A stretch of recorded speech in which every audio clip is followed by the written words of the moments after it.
మిమ్మల్ని రానిస్తలేరా బయటికి? ఎందుకు? అటు చుట్టూ లాకేసారా? చుట్టూ లాకేశారు. అద గేట్ లాకేశారు, ఈ గేట్ లాకేశారు. మీరు బయటికి రావద్దు. మా సమస్యల కోసం మేము కొట్లాడినా కూడా మాకు అసలు గవర్నమెంట్ నుంచి ఏం రెస్పాండ్ లేదు. ఏం చేస్తాను లోపల నుంచి బయటికి రానిస్తలేరు. బయటికి రానిస్తలేరు. మరి ఫుడ్ అదంతా ఎట్లా మరి మీరు? వాళ్ళే ఫుడ్ అని చేస్తారు మమ్మల్ని. ఏం చెప్తారు రేవంత్ రెడ్డికి? ఏం చెప్తారు రేవంత్ రెడ్డికి? ఏం చేస్తాం? అలాంటి దగా కుట్ర పన్నిన రేవంత్ రెడ్డికి నేను ఒకటే చెప్పదలుచుకున్నా, ఇలాంటి నియంత్రిత గవర్నమెంట్ గతంలో కాదు కదా, ఇంకో 70 కాదు 100 సంవత్సరాలు వచ్చినా ఇలాంటి నియంత్రితగా ఉన్న గవర్నమెంట్ ఇక్కడ ఎప్పటికీ రాదు. ఇలాంటి దగా కోరు 420 హామీలు ఇచ్చేసి అందరినీ నమ్మబలికి గవర్నమెంట్ తీసుకొచ్చావు. మమ్మల్ని కూడా నమ్మబలికావు.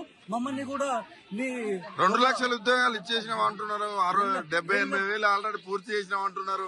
2 లక్షల ఉద్యోగాలు కదా వాళ్ళ గవర్నమెంట్ వచ్చిన తర్వాత ఆర్థిక శాఖ పొందింది జస్ట్ 5,000 ఉద్యోగాలు మాత్రమే. ఆ 60,000 ఉద్యోగాలు గత ప్రభుత్వము ఏదో ఫిలిప్ చేసి వీళ్ళంతా జస్ట్ బీ ఫామ్ ఇవ్వడం వల్లనే ఏదో 60,000 ఉద్యోగాలు కలిపేసి ఏం చెప్తారు? రాహుల్ గాంధీకి ఏం చెప్తారు? Rahul Gandhi 420 candidate. First of all చెప్పాలంటే ఎందుకు ఒక చెల్లని పైసా ఆయన రాహుల్ గాంధీ.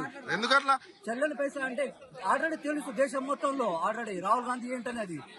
చెల్లని పైసా అతను చెల్లని పైసా కాబట్టి మేమేమనుకున్నాం అంటే రాహుల్ గాంధీ బొమ్మని కూడా నమ్మవలకి రాష్ట్ర గవర్నమెంట్ ఆయన ప్రగల్భాలు పొందడం కోసం ఏదో ఉచిత హామీలు ఇచ్చేసి అంటే రాష్ట్రంలోని వాళ్ళ గవర్నమెంట్ తీసుకురావడం కోసం 420 హామీలు ఇచ్చేసి ఆయన కూడా మమ్మల్ని చిక్కడపల్లి లైబ్రరీ ఇక్కడ అశోక్ నగర్ టీ సర్కిల్ దగ్గర వచ్చేసి కూర్చొని మమ్మల్ని హామీలు ఇచ్చేసి దగా చేసుకుంటామన్నారు మా కోసం.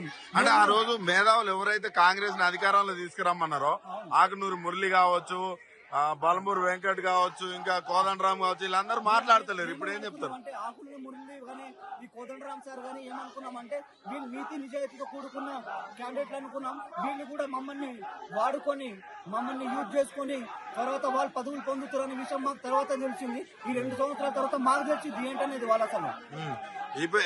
ఎట్లా చూస్తారు? అసెంబ్లీలో శ్రీధర్ బాబు మాట్లాడిన మాటలు ఎట్లా చూస్తారు? అలా శ్రీధర్ బాబు మీరు ఆల్రెడీ మేనిఫెస్టోలో చెప్పారు ఏమని 2 లక్షల సంవత్సరంలో 2 లక్షల ఉద్యోగాలు కల్పిస్తామని చెప్పడం గానీ, సోమాజిగూడలో చెప్పడం గానీ, శాసనసభలో చెప్పడం గానీ, వగేరా మీ ప్రెస్ మీట్ లో మీ మంత్రులు చెప్పడం గానీ, మరి ఎందుకు చెప్పారు అలాంటి అబద్దాలు హామీలు చెప్పేసి మమ్మల్ని ఎందుకు ఎక్కడ కూడా అనలేదు మేము అంటాడు బల్మూరు వెంకట్? ఎందుకు చెప్పలేరు అండి? బలమూరు వెంకట పెద్ద దొంగ అండి. మమ్మల్ని వాడుకొని మా నిరుద్యోగులను వాడుకొని మా నిరుద్యోగుల దగ్గర మీరు అరే పుస్తకాలు పక్కన పెట్టేసండి. ఈ గవర్నమెంట్ బీఆర్ఎస్ గవర్నమెంట్ ఉంటే మీకు ఉద్యోగాలు రావని పుస్తకాలు పక్కన పెట్టేస్తే మీరు యుద్ధం లాంటి బయట ప్రకటిస్తే మమ్మల్ని